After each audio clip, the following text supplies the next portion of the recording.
Em 2 de Pedro, capítulo 3, versículos 1 a 9, diz assim a palavra do Senhor. Amados, esta é agora a segunda carta que escrevo a vocês. Em ambas quero despertar com estas lembranças a sua mente sincera para que vocês se recordem das palavras proferidas no passado pelos santos profetas e do mandamento de nosso Senhor e Salvador que os apóstolos ensinaram a vocês. Antes de tudo, saibam que nos últimos dias surgirão escarnecedores, zombando e seguindo suas próprias paixões. Eles dirão: o que houve com a promessa da sua vinda? Desde que os antepassados morreram, tudo continua como desde o princípio da criação. Mas eles, deliberadamente, se esquecem de que há muito tempo, pela palavra de Deus, existem céus e terra, esta formada da água e pela água. E pela água o mundo daquele tempo foi submerso e destruído. Pela mesma palavra, os céus e a terra que agora existem estão reservados para o fogo, guardados para o dia do juízo e para a destruição dos ímpios.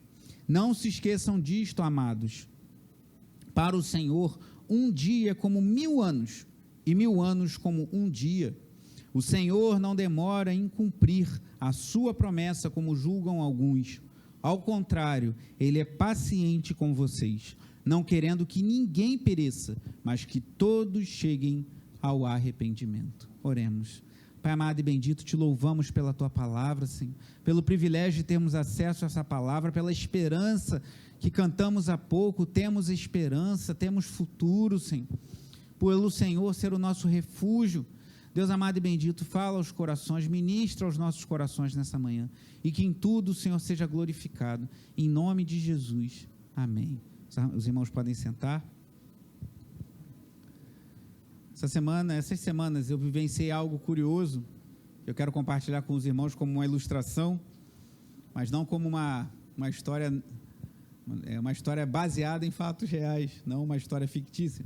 Hoje, a nossa pequena Raquel completa 1 ano, a nossa filha completa 1 aninho hoje, isso é rápido, né? E dia 3 de outubro, estamos celebrando, e em meio a esse momento de alegria, de celebração, a família da minha esposa também está vivendo um drama, pois a sua avó, Dona Maria, está muito doente. Ela é um pouco jovem, tem apenas 99 anos, 99 anos, irmãos, mas ela tem um vigor, uma resistência, mas agora está bastante debilitada, está bastante doente, mas ainda totalmente lúcida, uma mulher forte, uma mulher, né, que sempre teve vigor, mas agora o peso da enfermidade que ela está enfrentando e também da idade vieram e ela está bastante debilitada, e eu peço até que continue orando especialmente pela minha sogra, pois é muito desafiador cuidar de uma pessoa de idade avançada com a saúde debilitada. Alguns aqui vivenciaram isso e sabem quão desafiador é, e oremos pela família da minha esposa. Mas esses dias, eu dando um auxílio breve, nada muito mais para levar a Dona Maria no hospital, eu tive que levá-la numa cadeira de rodas, e eu fiquei pensando assim, meu Deus, como a vida passa, né? Numa hora eu estava empurrando a Raquel na cadeirinha de criança, porque ela já está dando os primeiros passinhos, está ousada até, mas a gente tem que levar naquela cadeirinha de criança. E no outro momento eu estava empurrando a Dona Maria com 99 anos. E eu estava refletindo sobre como são as coisas, né? Elas têm algumas coisas em comum. Uma é a avó da minha esposa, a outra é filha da minha esposa.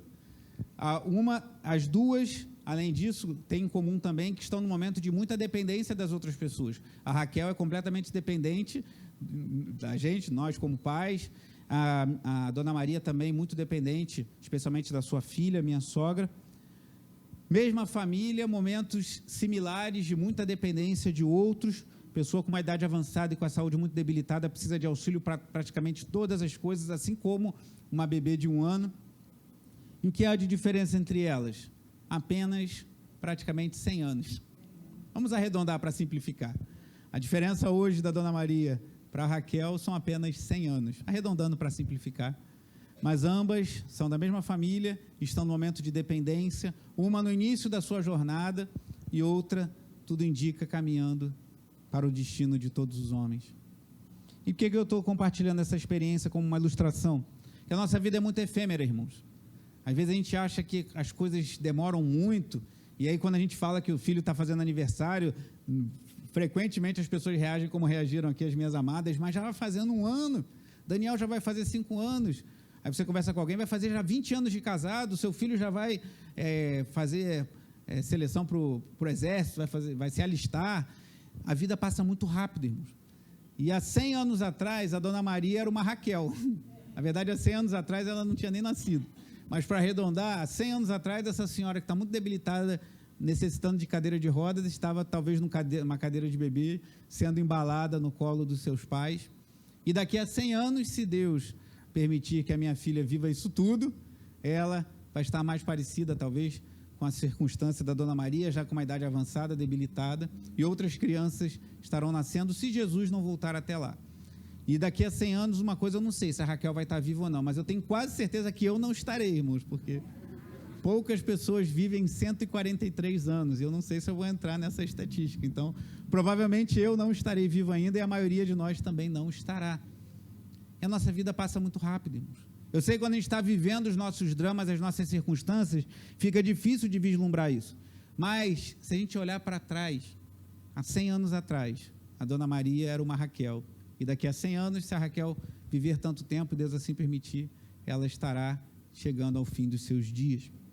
O texto que nós lemos de 2 de Pedro 3, lembrando que estamos o tema central do apóstolo Pedro nessa epístola é o combate contra falsos ensinos, contra heresias, contra falsos mestres, que já se levantavam nos seus dias, que, como eu falei em mensagens anteriores, ele afirma que se levantarão nos nossos dias. Não podemos ser ingênuos de falar isso foi para os dias dos apóstolos, isso será para as portas da volta de Jesus, mas em toda a era cristã, em toda a era da igreja cristã, se levantaram e se levantarão falsos mestres.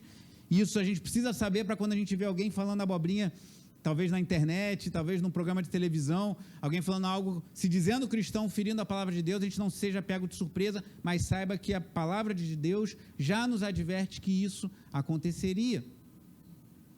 Então, Pedro está tratando desse tema. Eu tenho falado também que a vida cristã não se assemelha a um parque de diversões, a um passeio na praia, mas muito mais a um campo de batalha.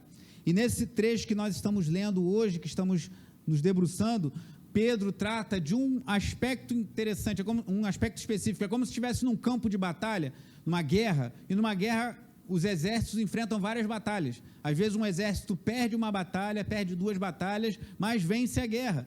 Nem todas as batalhas perdidas significam a perda de uma guerra.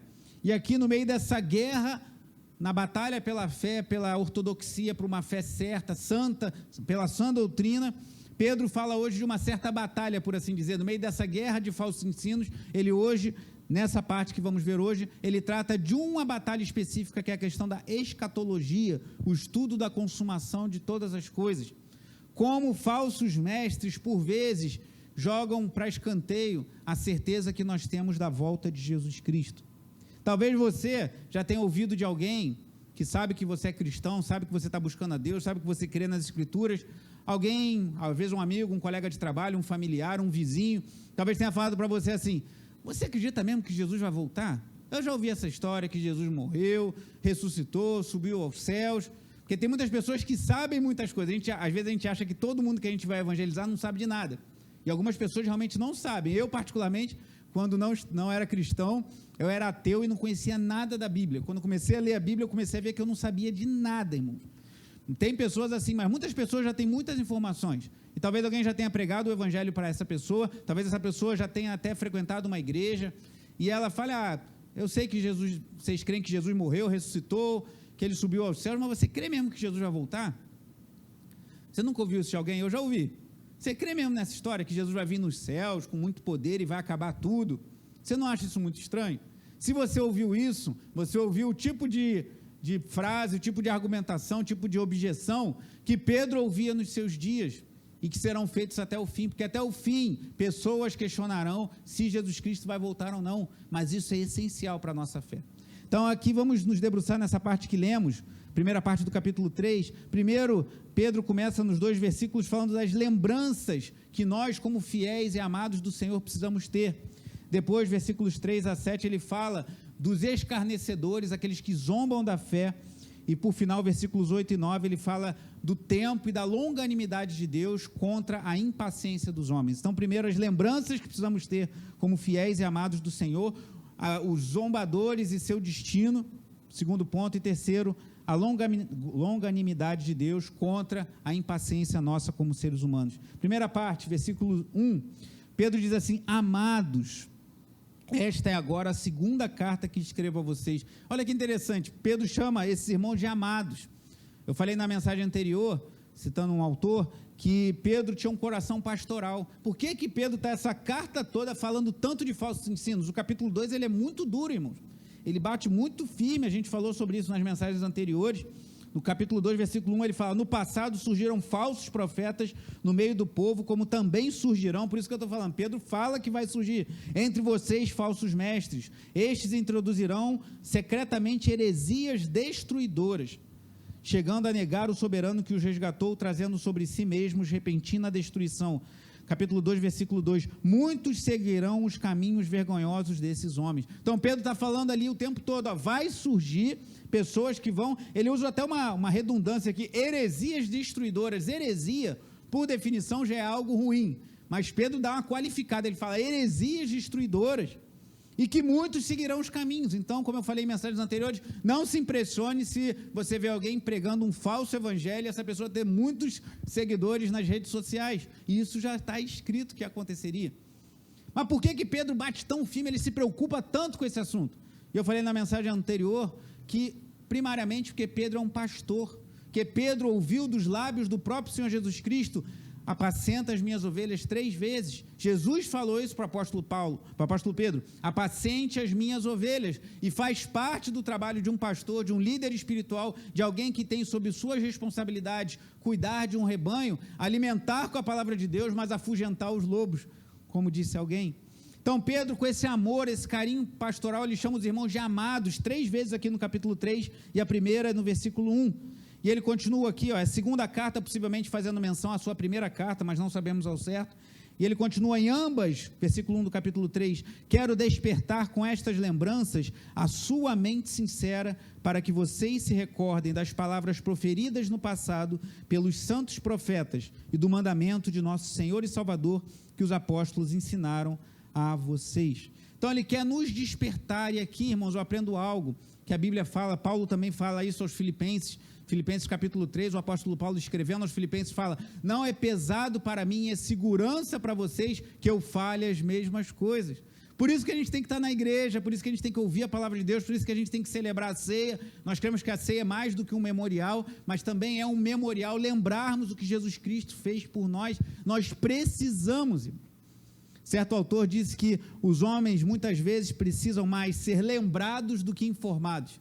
Às vezes a gente pensa, a gente tem que aprender muitas coisas, e temos, a palavra de Deus é inesgotável, mas muitas vezes nós temos mais aqui lembrar as verdades que nós cremos e andar de acordo com elas.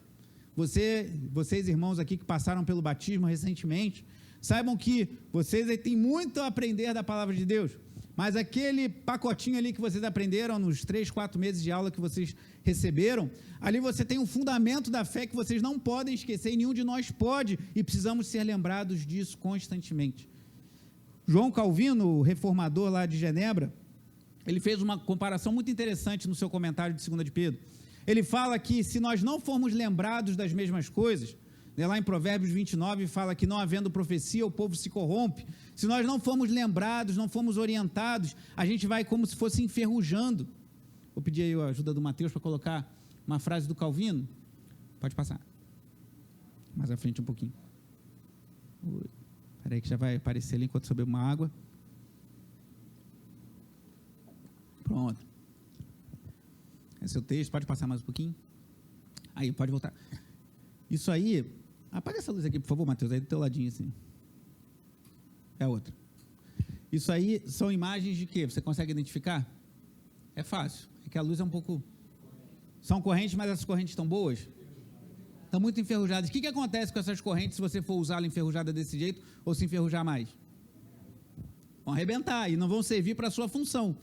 Seja para o que for, para segurar um portão ou alguma coisa, elas vão romper e não vão servir mais para nada. E o Calvino fala assim, as mentes dos santos aqui não são os santos católicos não, somos nós, santificados em Cristo Jesus. As mentes dos santos se tornam sombrias e por assim dizer, contraem ferrugem quando cessam as admoestações. O que o reformador João Calvino está falando? Se a gente parar de ser advertido na palavra de Deus, se a gente parar de ouvir a palavra de Deus, se a gente parar de ler e meditar na palavra de Deus, se a gente parar de se alimentar da palavra, a nossa mente cristã fica como se estivesse enferrujando, irmão.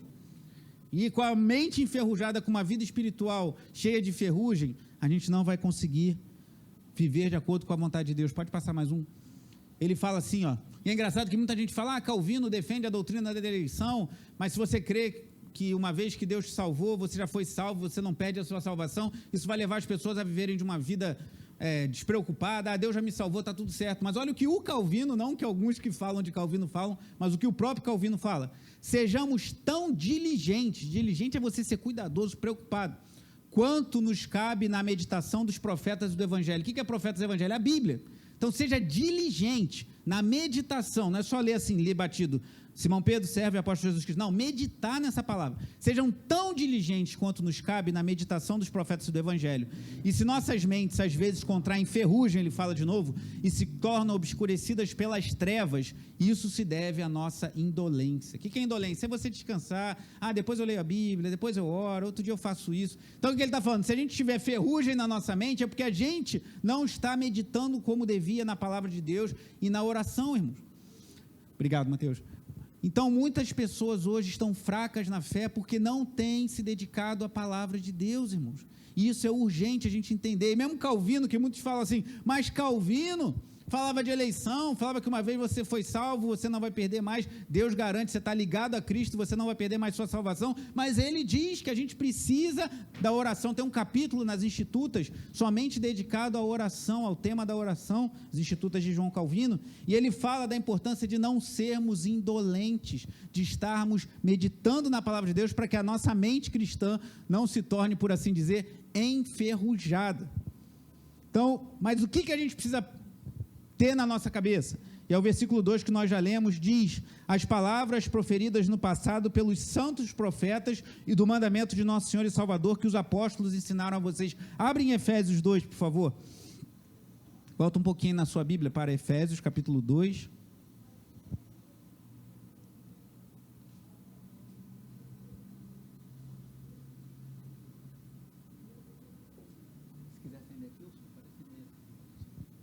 Efésios 2, versículos 19 e 20, diz assim, ó, portanto, vocês já não são estrangeiros nem forasteiros, mas concidadãos dos santos e membros da família de Deus. Leia em voz alta o versículo 20 comigo, por favor. Edificados sobre o fundamento dos apóstolos e dos profetas, tendo Jesus Cristo como pedra angular. Então, o apóstolo Paulo usa a mesma nomenclatura que Pedro.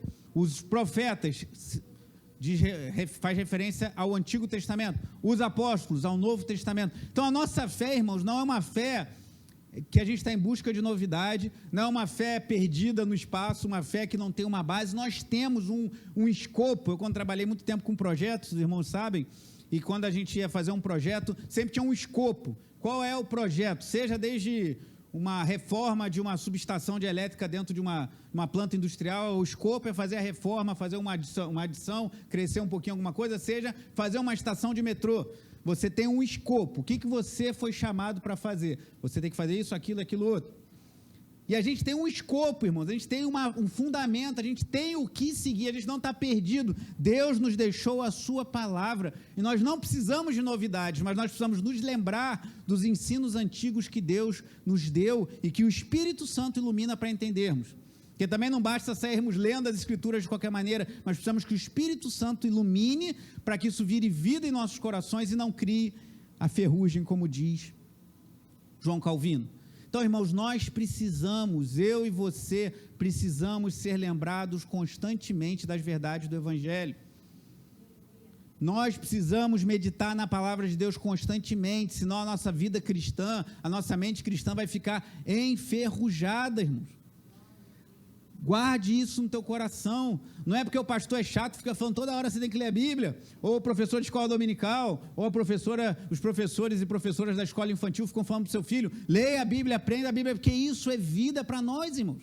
Se a gente não meditar nos ensinos dos santos profetas do passado, no Antigo Testamento, e no mandamento de nosso Senhor e Salvador, que os apóstolos ensinaram para nós vamos perecer na nossa vida cristã, irmãos. Vamos ficar fracos, e há muitos hoje fracos em sua caminhada com Cristo, porque não têm se dedicado a essa disciplina. Quanto tempo temos dedicado à leitura e meditação da palavra de Deus, irmãos? Isso é essencial. Mas a minha vida é muito corrida. Tenta se organizar melhor, tenta organizar a sua agenda de uma forma a você conseguir se liberar mais.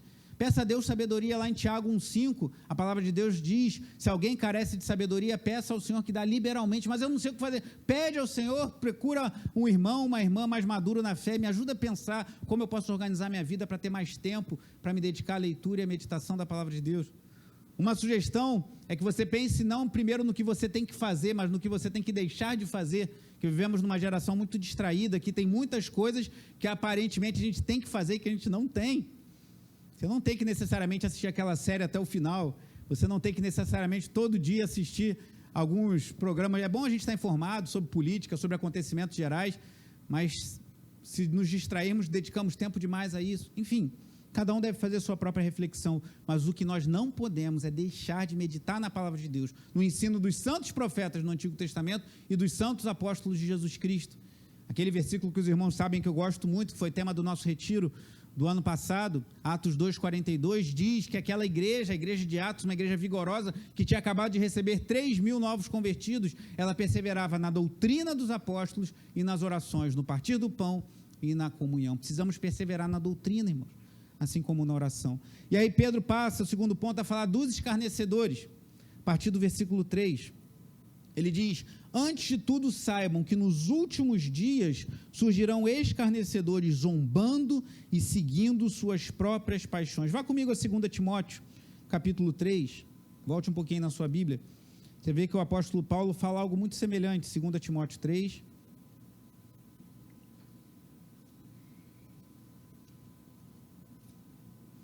e veja se a descrição do apóstolo Paulo aqui não parece que ele está falando dos nossos dias. Parece que Paulo viajou até os nossos dias e descreveu 2 Timóteo 3.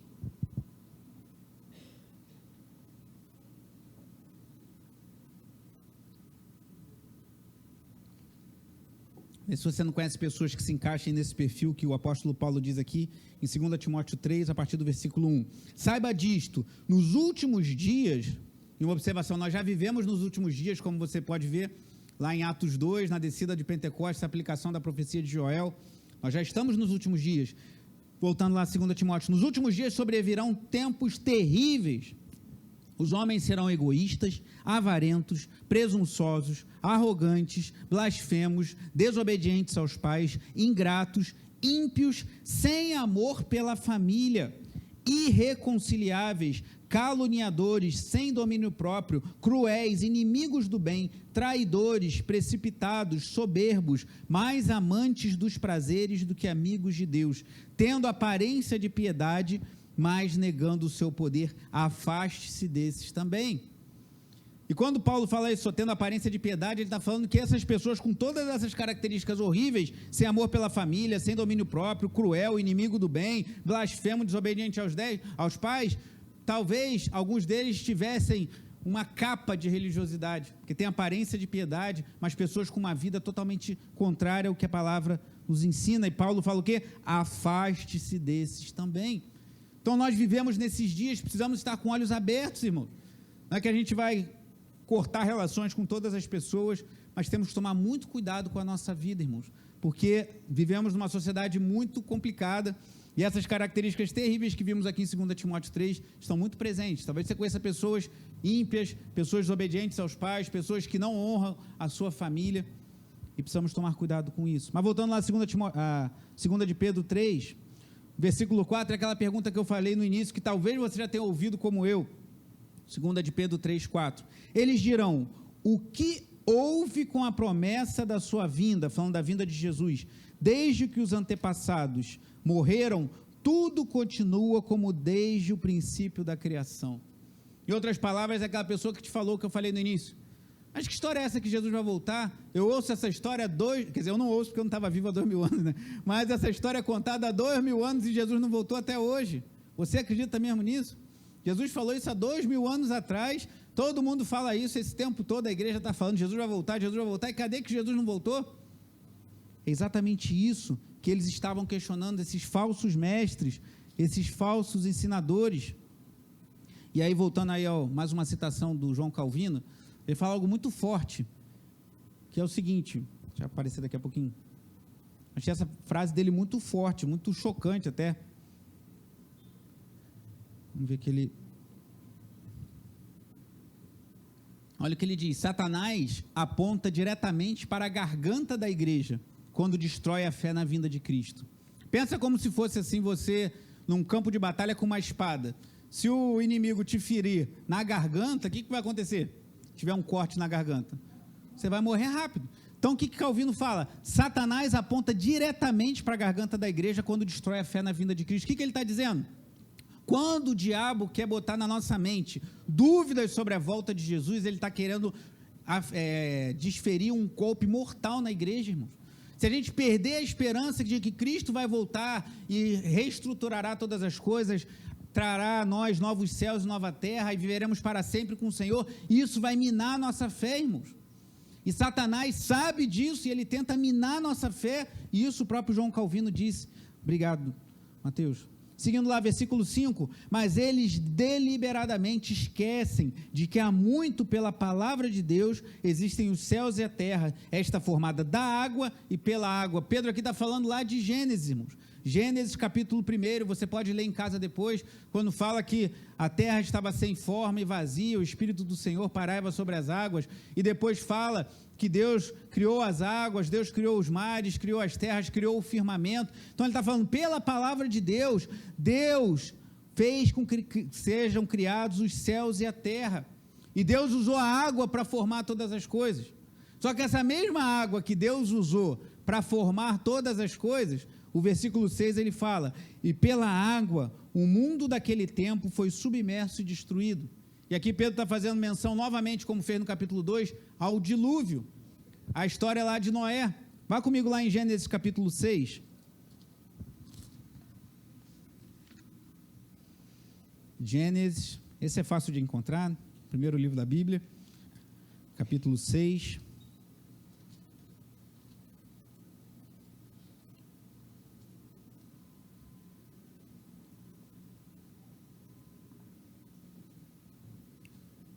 Versículos 17 a 19. Gênesis 6, 17 a 19. Diz assim a palavra do Senhor: Eis que vou trazer águas sobre a terra, o dilúvio, para destruir debaixo do céu toda criatura que tem fôlego de vida. Tudo que há na terra perecerá. Mas com você estabelecerei a minha aliança. E você entrará na arca com seus filhos, sua mulher e as mulheres de seus filhos. Faça entrar na arca um casal de cada um dos seres vivos, macho e fêmea, para conservá-los vivos com você. Deixa aberto aí em Gênesis, por gentileza, e olhe para mim. O que Deus falou? Deus viu a corrupção terrível que havia se alastrado sobre a terra, e Deus fala, eu vou trazer juízo, mas eu tenho uma aliança contigo, Noé, e eu vou te salvar, construa a arca, e Deus falou isso. E o que aconteceu? Capítulo 7, versículo 5. E Noé fez tudo como o Senhor lhe tinha ordenado.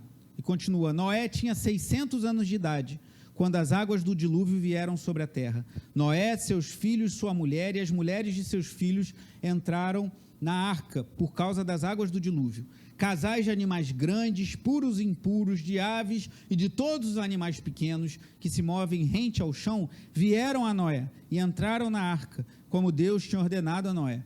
E depois dos 7 dias, as águas do dilúvio vieram sobre a terra. Pule para o versículo 15. Casais de todas as criaturas que tinham fôlego de vida vieram a Noé e entraram na arca. Os animais que entraram foram um macho e uma fêmea de cada ser vivo, conforme Deus ordenara a Noé. Então o Senhor fechou a porta. 40 dias durou o dilúvio, e as águas aumentaram e elevaram a arca acima da terra. Só uma pergunta, quem fechou a porta da arca? Vocês observaram aí? No versículo 16, quem fechou a porta da arca? Foi Deus, irmãos. Deus falou, tem corrupção, vou enviar o dilúvio. Noé obedeceu, cumpriu tudo, construiu a arca, entrou com a sua família, entrou com os animais, aí Deus foi e fechou a porta da arca e tudo se cumpriu. Deus fala hoje que Ele trará novos céus e nova terra, que essa terra do jeito que é será renovada, será destruída e meio que refeita, e isso vai acontecer. Os falsos mestres, por vezes, vão falar, não é bem assim, não, isso aí são figuras de linguagem, são coisas para você poder entender o que Deus está querendo dizer, mas o que Deus está querendo dizer é que vai acontecer isso literalmente. A terra será renovada, nós não vamos viver em outra terra, mas vamos viver numa nova terra renovada, e Deus vai fazer isso. Do mesmo jeito que Deus falou lá, haja luz e houve luz, do mesmo jeito que Deus criou todas as coisas no início, do mesmo jeito que Deus falou, trarei o dilúvio sobre a terra, e Deus trouxe, Deus trará juízo sobre esse mundo, irmãos. Voltando lá para 2 de Pedro.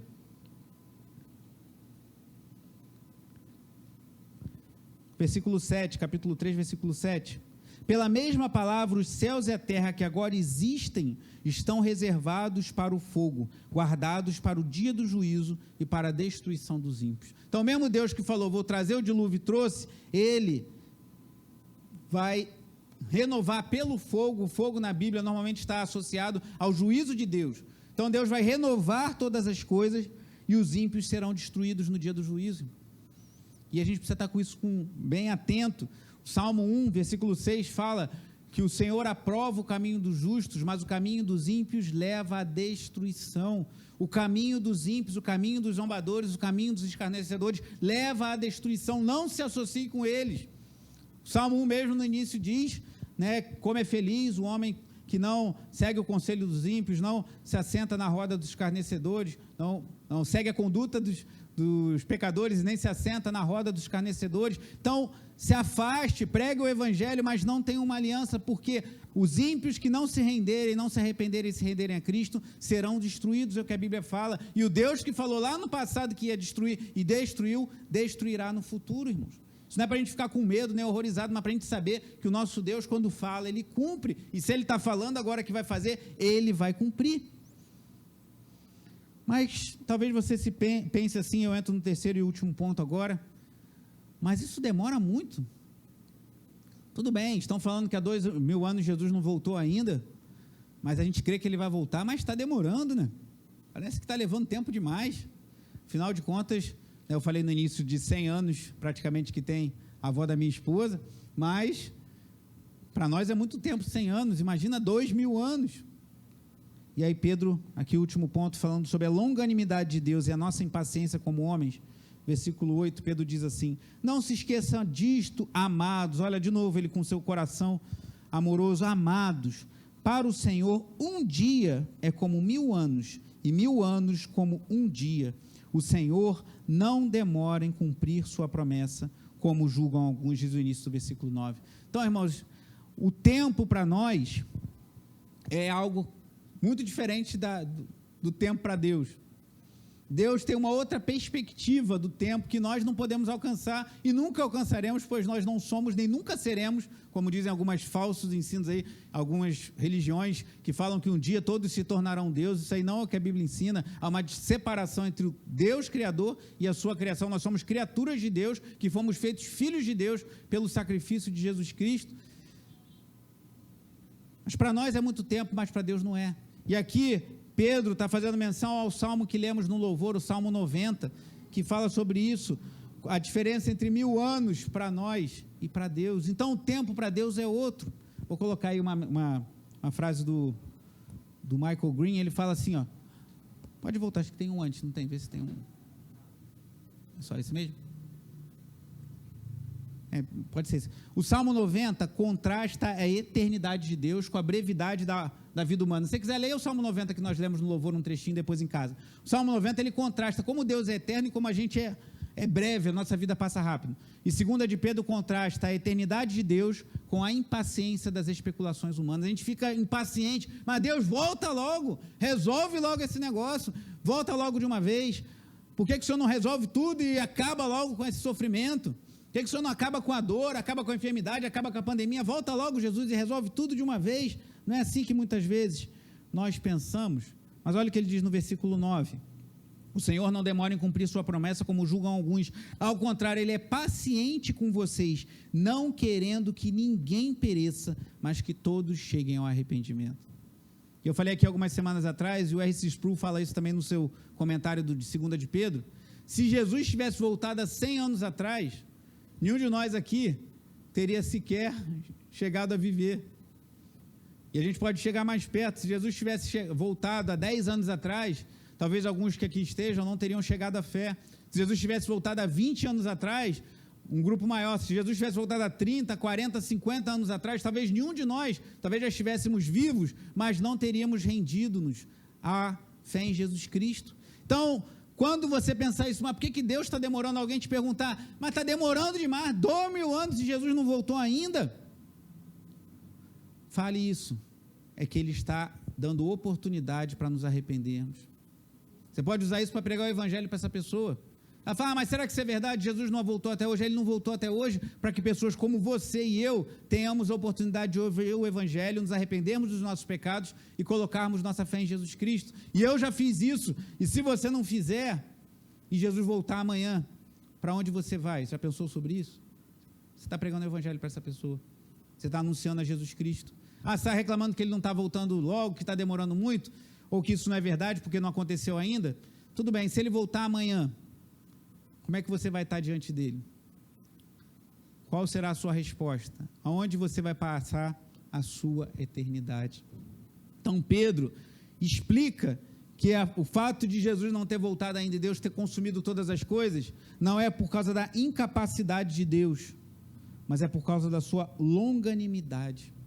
Porque Ele é longânimo, irmãos, porque Ele tem longo ânimo, Ele está esticando a corda, Ele está deixando a coisa, está estendendo mais um pouco para trazer mais os seus para dentro da sua família. Louvado seja Deus por isso, irmãos.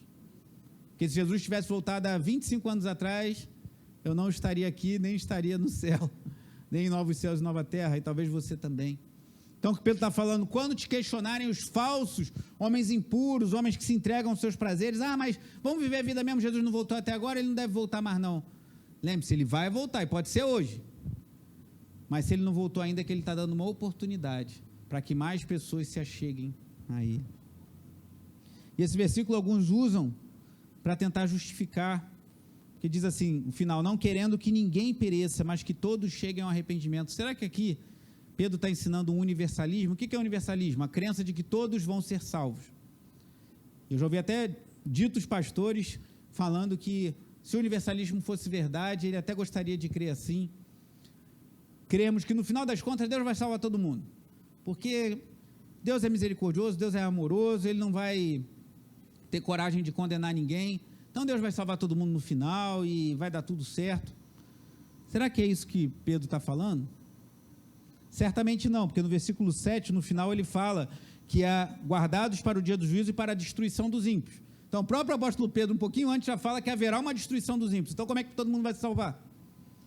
E alguns também argumentam, mas então, como é que a gente não pode perder a nossa salvação, se Pedro está falando, não quero que ninguém pereça, mas que todos cheguem ao arrependimento? Então, Deus quer que todo mundo seja salvo, mas Ele fica triste porque nem todo mundo se salva. Só que a gente também precisa ler direito o versículo, porque ele fala, ao contrário, Ele é paciente com quem? Com todo mundo? Versículo 9.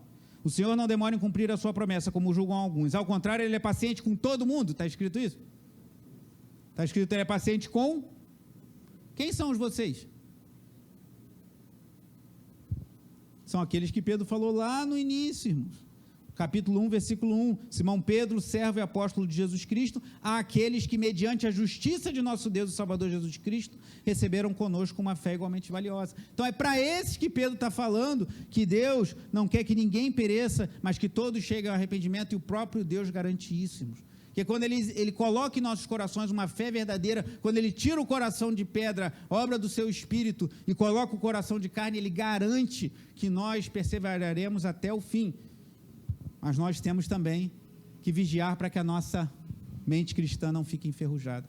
Então isso aqui não justifica o universalismo, que seria uma contradição com o próprio texto acima, Nem também que Deus quer que todo mundo seja salvo, mas ele fica muito triste quando alguns o rejeitam. Mas está falando especificamente para aqueles que receberam a justiça de Cristo, que estamos falando desde o início do capítulo. Mas para concluir, irmãos, voltando ao início, a minha querida Raquel, que completa 1 ano hoje, e a dona Maria, com seus quase 100 anos. A vida passa muito rápido. Parece que não, mas rapidamente a gente está com 60, 80, 90. Lá no Salmo 90 mesmo, fala que passado dos 70 e 80 já é cansaço. A dona Maria já passou bastante. Já chegou nos 99. Como eu disse há pouco, irmãos, daqui a 100 anos, é quase líquido e certo isso, que nenhum de nós aqui estará vivo. E onde nós estaremos? E comparado a esses 80, 70, ou 90, 100 anos que nós vivemos com a eternidade, a gente vê que a nossa vida não passa de um sopro, irmãos. Mas como cantamos, o nosso Deus é eterno. Ele é eterno, Ele nos dá o privilégio de crermos nele. Ele entregou seu Filho, como vamos celebrar daqui a pouco na ceia do Senhor. Ele entregou o seu Filho para que todo que nele crê não pereça, mas tenha a vida eterna. Jesus Cristo derramou o seu sangue para nos comprar para Deus. E nós somos abençoados de poder crer nisso nesses anos poucos que nós vivemos. Nesses 70, 80, 90, 100 anos. Depositar a nossa fé em Jesus Cristo. Crer nele de todo o coração, nos arrependermos dos nossos pecados, esperarmos, como cantamos, Maranata, hora vem, Senhor Jesus, e aí estaremos eternamente com o Senhor. Agora, quando isso vai acontecer, eu não sei, e se alguém falar para você que sabe, corre dele, porque é mentira. O próprio Cristo falou que ninguém saberia. Eu não sei, irmãos, mas eu sei que até esse dia, seja o dia da minha morte ou o dia que encontrarei com o Senhor, eu tenho que buscar honrar a Deus a cada dia, a cada manhã, a cada tarde, a cada noite. E assim devemos ser nós. Feche seus olhos, faça a sua oração.